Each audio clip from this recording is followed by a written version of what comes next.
Have you ever wondered if you have the heart of a warrior? We invite you on a journey from recruitment to deployment in God's kingdom. In this 5-part series, speaker Stacy Ferguson will teach you how to fight like a girl. Deep within your chest is your heart, and God has given you the heart of a warrior. Stop a moment. Do you feel that pounding? The rhythm with each breath? Stacy will guide you as you learn how to stand victoriously in your faith. Thank you for joining us in this series, Heart of a Warrior. You know, this series looks a lot different than any of us thought it was going to. And God is so funny, and sometimes He changes things and does things that we could never anticipate. But He has incredible plans for this series, and I can't wait to watch what He does with this. A very wise man once told me, he said, save the best for last. Make sure and build up each talk to the very best so that you end big. Well, this talk is probably my favorite of the series, and honestly, it's probably the best. It's the foundation for this whole series, and really it's the foundation for life. So with that, I hope you keep that in mind, and I pray that you see the richness of this, and please don't tell my hero that I did not save the best for last. I'm heading into my 5th year of coaching. I'm a high school soccer coach, an assistant soccer coach. It's something that I never thought I would want to do. I tried coaching once, and it was not for me. But sometimes God puts you in places where you never expect, and it's actually what you need, even if it's not what you want. I really thought that coaching was just going to be work, and it was going to be exhausting. But the truth is once you get in and you dig your heels in, you get stuck, and you're intertwined, and you can't wait to get back on the field every day. You love those kids, you love the program, and you really love the sport. You see, athletes walk into our program at high school, and they get the title of soccer player. And we as coaches, we get to decide what our vision is for the program, and we get to grow that through expectations and goals. We have to figure out how to meet each player where they're at, and then we have to take them deeper as soccer players. Our program has everything from girls who have been playing since they could walk to girls who joined because their friend joined or they thought it might be fun, but they've never even seen a soccer ball. And as we spend time day by day with them, a couple of really cool things happen. First, they begin to look more and more like a soccer player. They start to own that piece of themselves. The second is they begin to commit to our vision, and they work hard, and they begin to love the sport and the program. And the third, they begin to see and realize, we the coaches, what we're about and how much we love them, how much we love the sport, and how much we love the program, and how committed we are to all of it. It's really a lot like Christianity, where you have the brand new believers who have no idea what they've gotten themselves into, and then you've got the old pros who are hanging out, flexing their skills at Sunday morning service. This series, I pray, challenges you to look at yourself a little bit differently. You see, I'm kind of tired of being weak, and I'm tired of being broken, and I'm tired of normal. I want more, I want deeper, and I want that gritty warrior faith. You see, you're a warrior of and for Christ, and we have that title, and we get to be a piece of His army. Life is so busy, and it takes every ounce of energy, emotion, sweat, and tears, and sometimes just to make it through the day is hard, and we lose sight of what the true vision and hope is. As we wake up each morning and walk in this identity of warrior, a few things are going to happen. First, we're going to begin to look more and more like warriors. Second, we're going to grow in our commitment to this vision and goal of the kingdom. And third, we're going to learn who our leader is, and we're going to get closer to Him, and we're going to see what He's all about, and we're going to get to know His heart more and more. Everything changes when we choose to follow Him. We have to choose to follow Him daily, and it's with our hearts, not out of obligation or duty. See, salvation was never the end goal. Even Jesus, as His last commandment said in Matthew 28:18-20, He said, Jesus came to them and said, all authority in heaven and on earth has been given to me. Therefore, go and make disciples of all nations, baptizing them in the name of the Father and the Son and of the Holy Spirit, and teaching them to obey everything I have commanded you, and surely I'm with you to the end of the age. You see, Jesus, He's the one who should make our hearts jump for joy and our eyes light up. He should spark a fire in us We're going to jump in and we're going to look at a couple of moments in his life. You probably already know them, but I want you to have an open mind because I want us to meet him a little bit different this morning. I want us to meet him as a leader. And see, a good leader leads by examples. They love well and they raise up new leaders so that we're able to go out and learn from that and then go showcase those skills and raise up leaders ourselves. We got to make disciples. That's what he wants us to do. Before we get into this, I want to pray for you, so please bow your head with me. Jesus, God, thank you for you. Thank you for this series. Thank you that you are here and you're with every heart that sees this. God, I pray that their eyes and their hearts see you in ways that they've never seen you before, that they meet you and that they get closer and they bury their head deeper into your chest.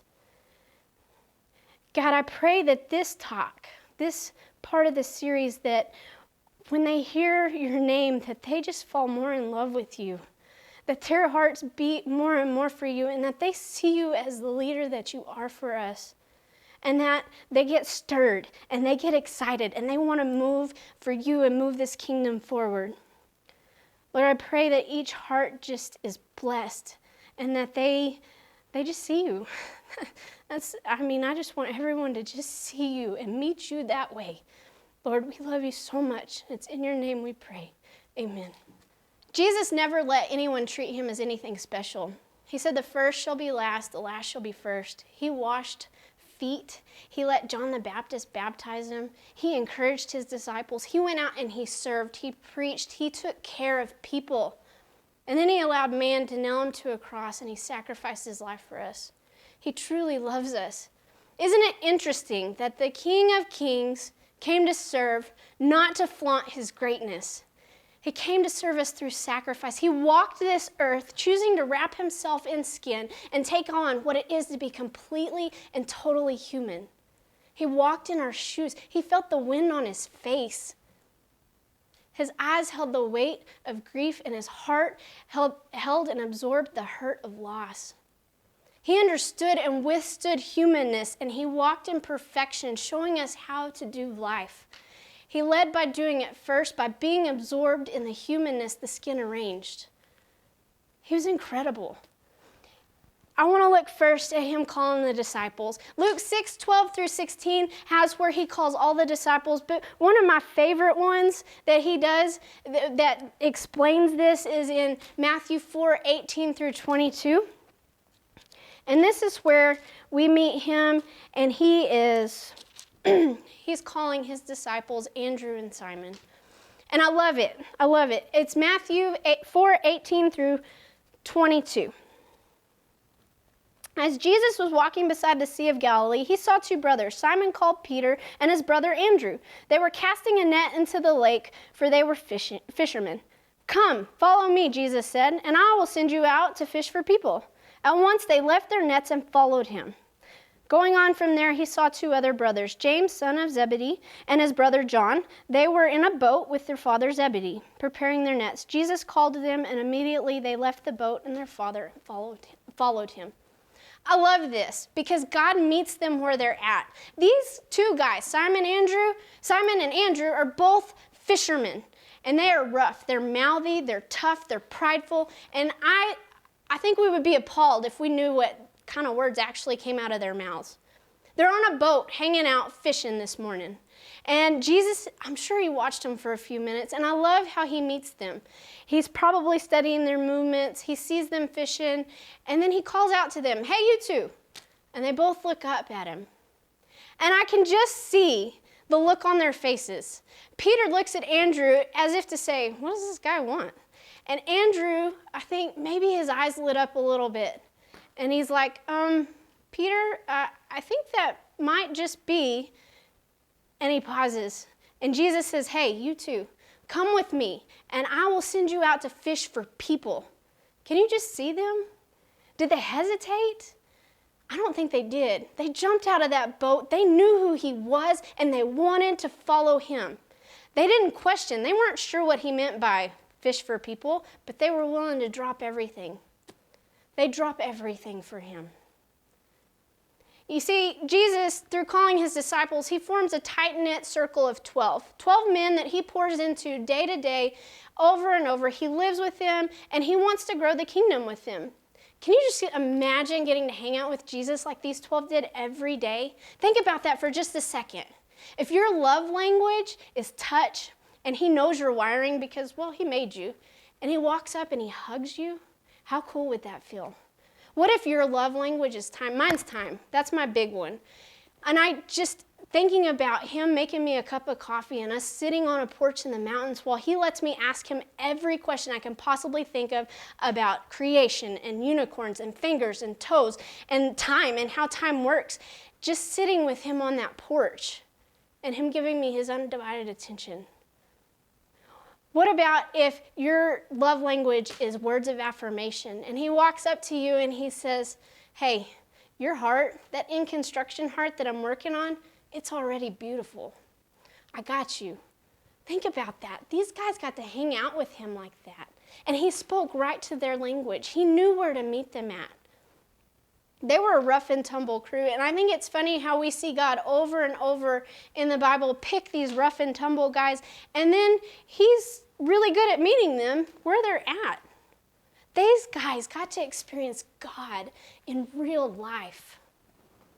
What joy Jesus must have felt to be in human skin and look at his creation deep in their eyes and see their hearts. He got to take his hand and pat his creation on the back. He got to speak words into their ears and allow them to hear the voice of God. He got to laugh with his creation, the ones he made in his image. He got to walk the earth, knowing his Father's mission would provide the sweetest gift this earth has ever known.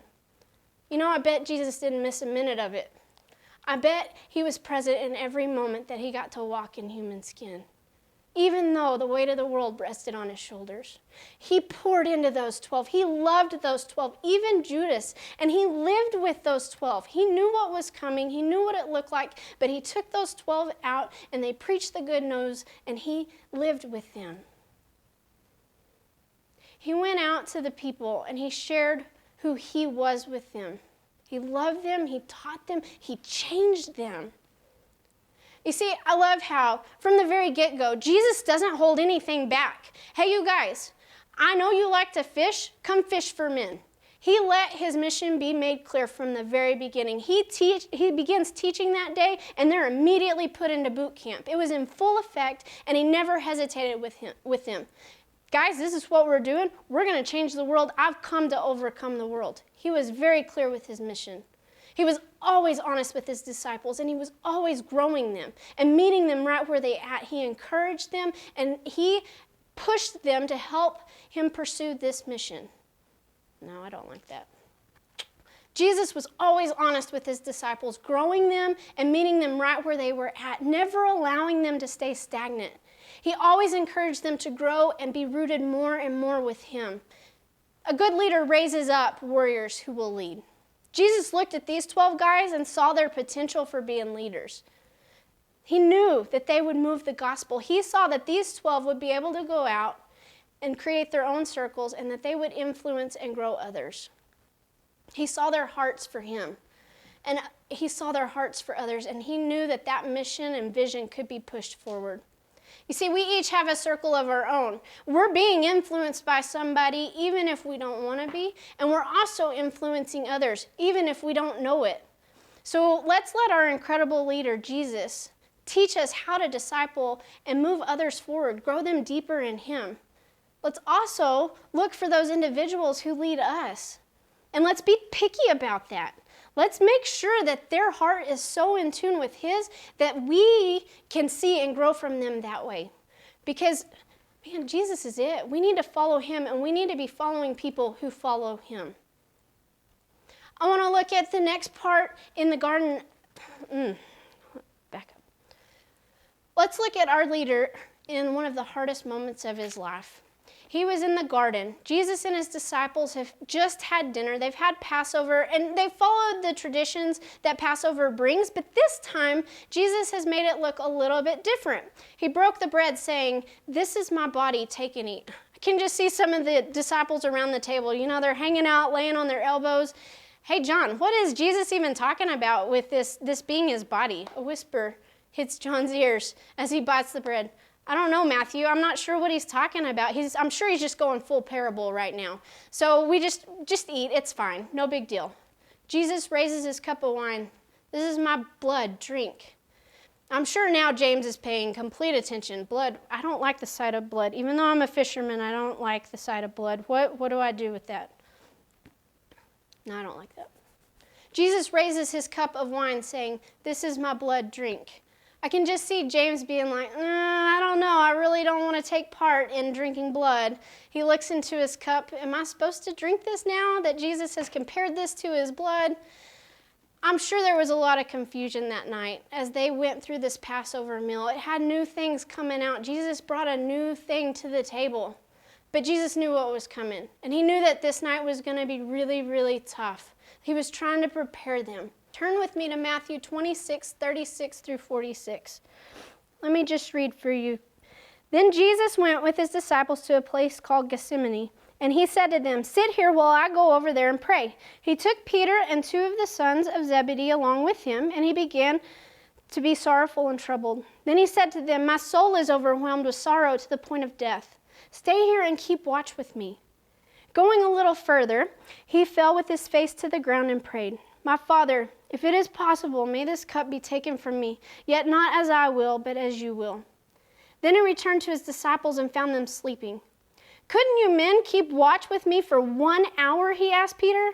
Watch and pray so that you will not fall into temptation. The spirit is willing, but the flesh is weak.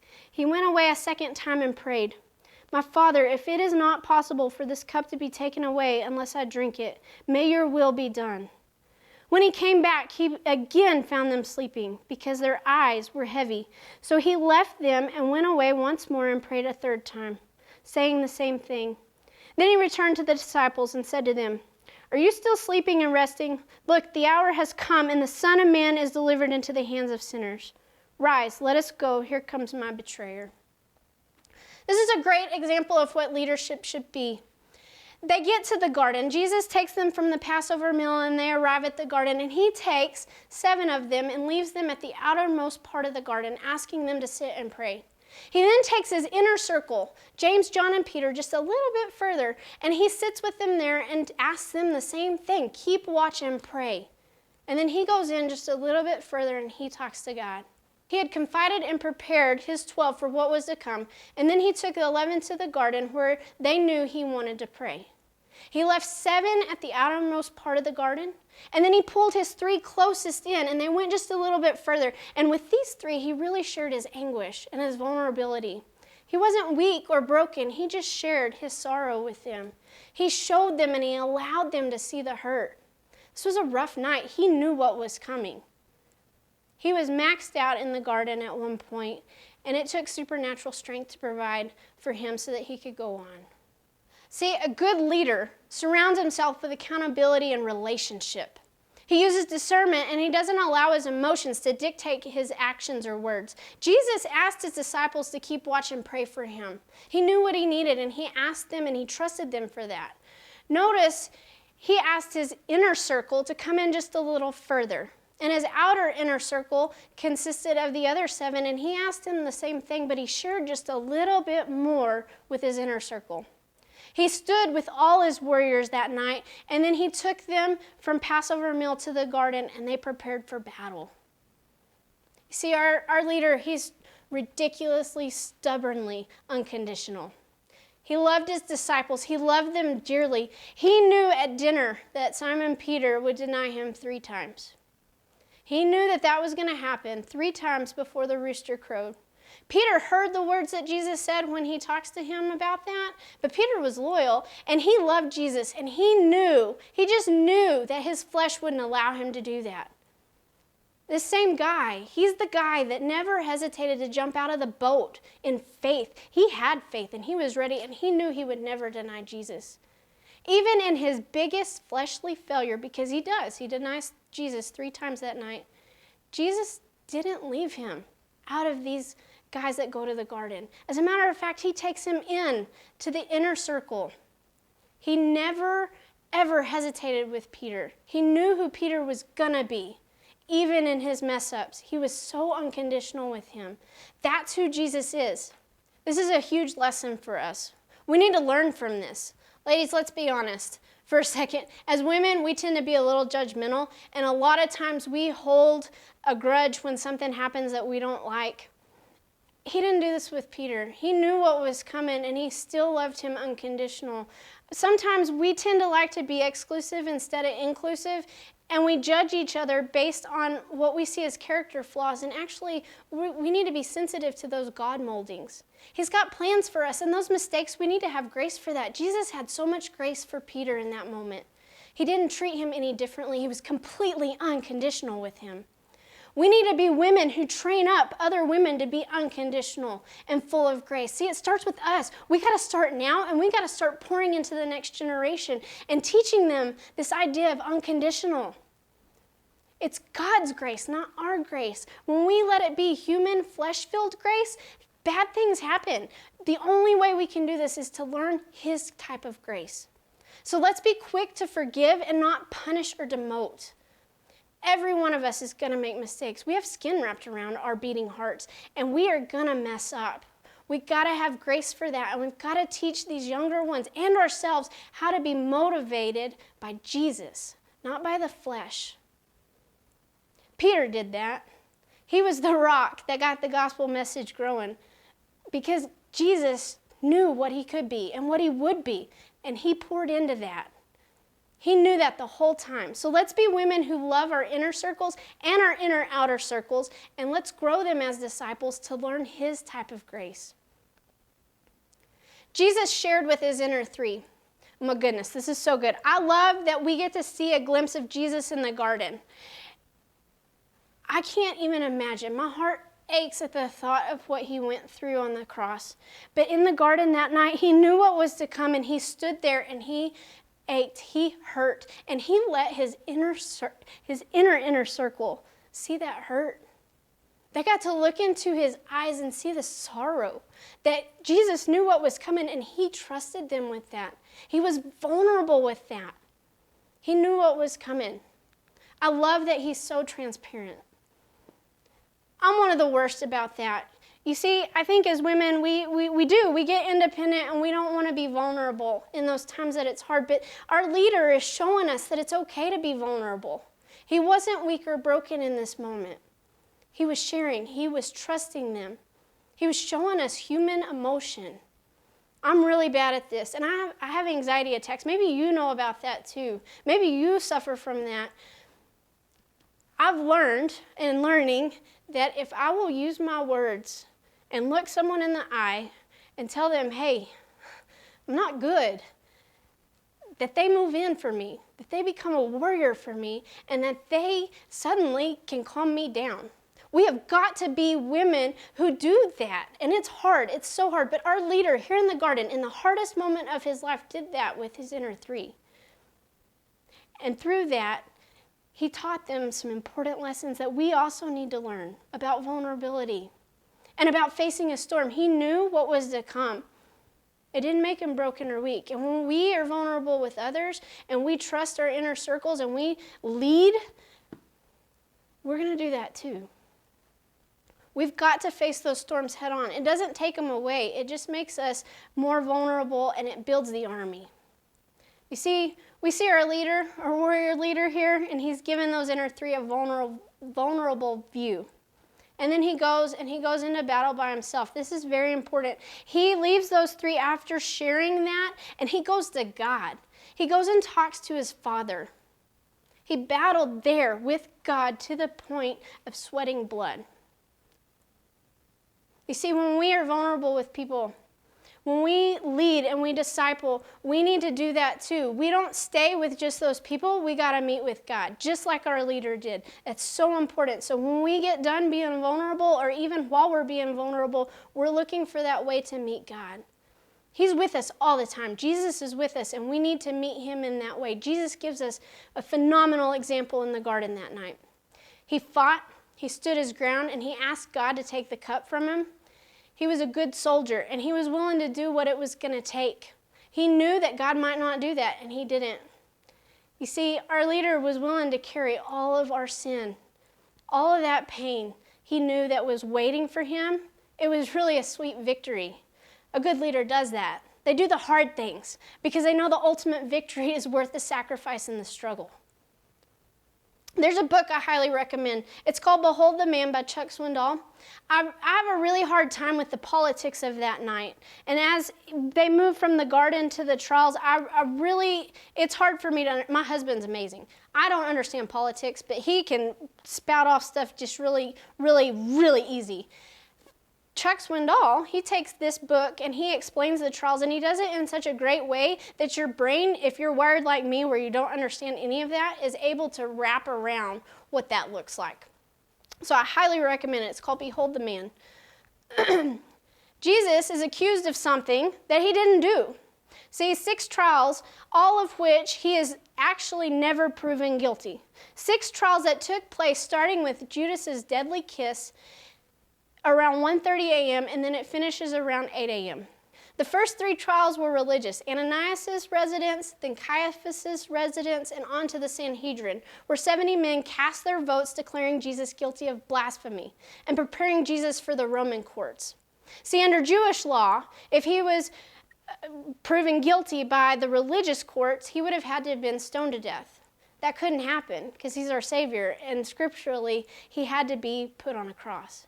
Now, blasphemy meant nothing to the Roman court, so that charge would eventually find its way into being switched to insurrection and treason. They would say that Jesus wanted to overthrow the Roman government. I love the term walking contradiction. I once hated that phrase, but the older I get and the more I learn about myself and how big of one I am, the more I appreciate that Jesus walked in those shoes too. You see, that night during those trials, he doesn't fight the way that we think he's going to fight. Yet the King of Kings will have the victory. He knew that these attacks were ultimately going to bring salvation to man. And the victory trumped defending himself. He was a king that was born in a barn. He served instead of being served. His death would bring everlasting life. Walking contradiction. I really like that term for him. Finishing the fight he began the minute that Mary conceived him, that's what was going to happen this night. The garden, Adam and Eve, that was never plan A. It was always the cross. All of that was a piece of the puzzle. And those trials on that day set in motion the end of this fight and the ultimate victory for the kingdom. I can try to imagine the pain he felt. I think Mel Gibson did a great job in The Passion of the Christ. He gave us a visual to visualize exactly what Jesus went through. But the truth is we can't begin to understand what it must have been like. He cried out when it was finished. And then they took him to the tomb, and he rose again. He conquered death, and he rose again. He's alive and well, and the victory was and is and will always be his. So what does that mean for the here and now? What does that look like in our daily lives? A good leader shares their vision and their mission, and Jesus does that to this day. He's told us to go out and love others, to make disciples, and he's commissioned us to do that. He's prepared us to do that. It's going to look a little different for each person, but we're to go out and share him. You see, he's still alive, and he's active right now. That piece of history is so much more than history. I worry that our world's forgotten that because we can't see him in the physical. And he becomes an afterthought a lot. We turn to him in times of strife. We forget that he's there all the time. He's kind of become, I'm afraid, a sort of fairy tale with a sweet message. We love him, but we keep him at arm's length simply because it's hard, because we can't see him. But guys, he's here. He's here right now. We have access to him right now. He's in this room. He's with you on the other side of this video recorder. I know our eyes can't physically see him, but that doesn't mean he's any less here. See, every morning I get in my car and I get to drive to work and to school, and it's some of my favorite 20 minutes of the day because I hop in the car and I just picture him in the passenger seat next to me, buckled in, and we talk about everything, from my soccer girls getting a fire lit under their cleats so we can win some games, to how thankful I am for my husband, how I want my mom to see his face better, how I'm going to learn to be a better friend, and then discussing how we're going to get through the day with keeping my anxiety at a 5. I ask him a lot for him to be enough, Jesus to be enough, and for that to not just be a decoration on my armor that I've put there as decoration. I want it to be something that I apply and I live out. I want a heart like his, and I talk to him in the car every morning about those things. I picture him in these torn jeans, and oftentimes he has a man bun. Now, I don't really like those, no offense. But if you conquer death, I feel like you can pull off a man bun. He's often wearing a Raider shirt with our number 718 on it. And his eyes, they glisten when I talk to him. That isn't the only time of day I get to meet with him. You see, I walk around talking to myself. I probably look crazy, but a lot of times I'm really talking to him. He's here. He's now. And a lot of times when I'm not even talking to him, I ask him, to be pouring into me, to make sure my heart is right and that the words that are coming out of my mouth are his, and that the thoughts and actions that come out, they're his, not mine. I don't want to be myself. I want to be more like him. And I ask him a lot to promptly shut my mouth if I have something to say that's not of him, and to make me forget what those words were. But my favorite time to picture him is on the soccer field. We tend to pace a whole lot up and down the sidelines. I can't sit still. And I just see him hanging out in his jeans, and he's got on a Raider shirt, and he's got a big foam hand, and his fist is pumping in the air, cheering us on and cheering on our girls through the whole game. And sometimes he's got a couple angels there with him, and he lights up as he talks about each one of our players and how he encourages us on the sideline through the whole game. You see, we have access to him right now. He's real, he's holy, and he meets us right where we're at. He loves us just the way we are, but he doesn't want us to stay there. He wants us to move and be molded more like him. The goal is sanctification, to become more and more holy as we fight this good fight of faith. But that's a talk for tomorrow. You see, our leader's complete. He lacks nothing, including the victory. He's already got that, and he is real, and he's available to you right now. I can't say that enough. He wants nothing more than your whole entire heart, and if you let him be the leader of your heart, you're going to find that you're a warrior that walks in victory. Even in the hard moments, even in the tough moments, even in the storms, you can turn to him, and there's joy and there's peace because he's got you wrapped up. He's there for the good, the better and the best, and the hard, the harder, and the hardest. I want you, when you turn this off, to go spend some time with our leader, with our king. I want you to talk to him. I want you to close your eyes, and I want you to picture him sitting next to you, looking into your eyes. He loves you. He loves you so much. Talk to him about who he is. Picture his eyes. Picture how much he has for you, the future he has for you. Talk to him and spend that time praising him. He's there, and he wants to hear your voice. He's so real. We get to be with him every moment of every day. We just got to be aware of him and be ready to listen and acknowledge that. He loves you. Let him pour into your heart and listen to who he says you are. Let me pray for you. God, I thank you so much for Jesus. I thank you for our leader, for Jesus. I just thank you that you wrapped yourself in skin and that you came to earth and you hung out with them. And that you hang out with us today, and that you crawled up on that cross and you conquered death for us. I thank you for that. And I pray that every heart that sees this, that they meet you in a brand new way, that they see you and you become more real than you have ever been to them.